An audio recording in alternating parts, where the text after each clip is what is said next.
KHOU 11 studios, this is HTownRush. Now at 5, questions about what the coronavirus pandemic means for your family. A lot of you are asking about unemployment right now as well, and it's the first of the month, which means what about rent or mortgage payments?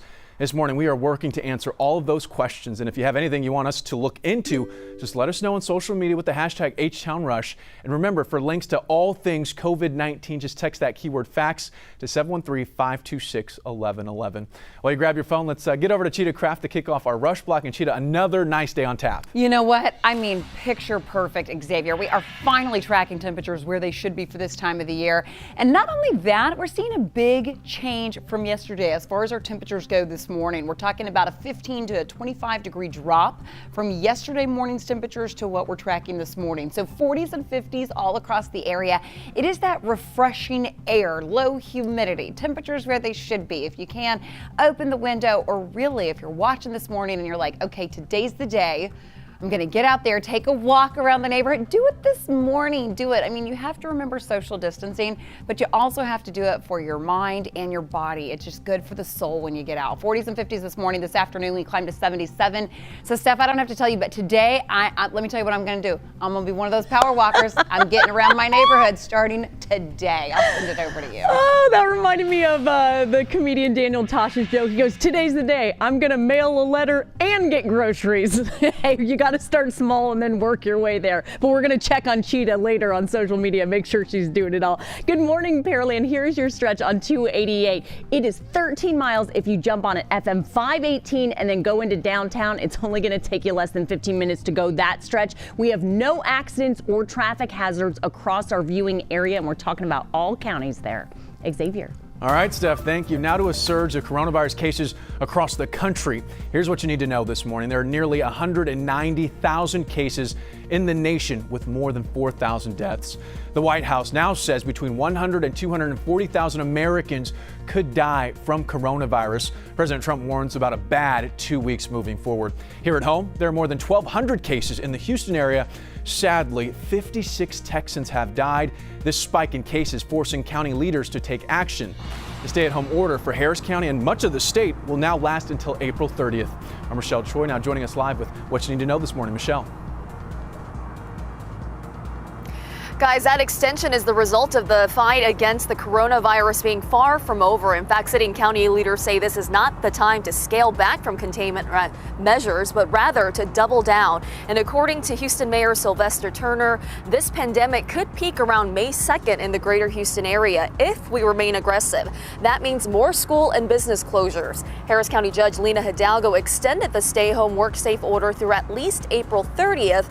And Texas Governor Greg Abbott updated his executive order closing schools until at least May 4th. He also announced the latest number statewide. He says 42,922 Texans have been tested for COVID-19, and of those, 3,266 tested positive for the virus.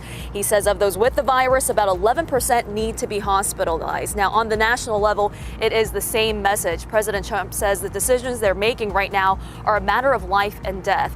With mitigation, he says that between 100 to 200,000 Americans could die from COVID-19. Without mitigation, it could be in the millions. Guys.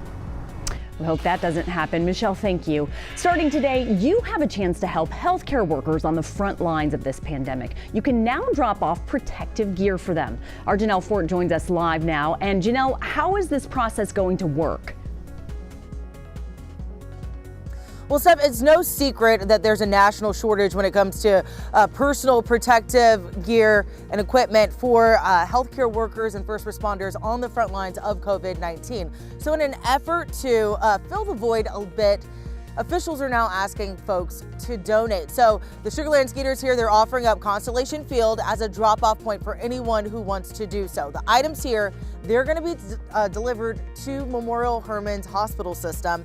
And here's a list of the needs: alcohol wipes, bleach wipes, face shields, isolation gowns, medical grade N95 masks, sanitation wipes, sanitizer with CDC requirement of 60% or higher, shoe and boot covers, and surgical masks. Now, donated items should be unused and unopened, and items will be inspected before being delivered. Memorial Hermann says it already has a steady supply of personal protective equipment for its healthcare workers, but added that more donations coming in will help maintain that steady supply. Now, you can donate at the box office here Monday through Friday from 10 a.m. to 4 p.m. starting today. Sending it back to you guys in the studio. Yeah, hopefully there are a lot of donations considering how much we've been hearing about medical professionals needing PPE. All right, Janelle Ford, thank you. Now to a spike in domestic violence cases during stay-at-home orders, plus price gouging complaints. Your Rush Block continues, starting with a ticking time bomb at the Harris County Jail. The Harris County Jail will release about 1,000 nonviolent inmates to stop the spread of the virus in jail. Hundreds of inmates are quarantined after one tested positive. The judge says there will be a screening process in place that includes the district attorney and pretrial services, but it's a process that comes with plenty of controversy. Harris County Sheriff's Office tells us a man is being accused of killing his wife in northeast Harris County. Officials tell us they've seen a spike in domestic violence cases, and they hope that victims reach out for help.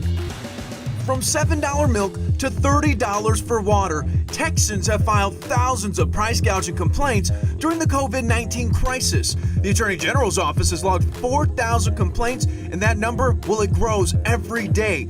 For context, during Hurricane Harvey, the state logged 6,000 complaints.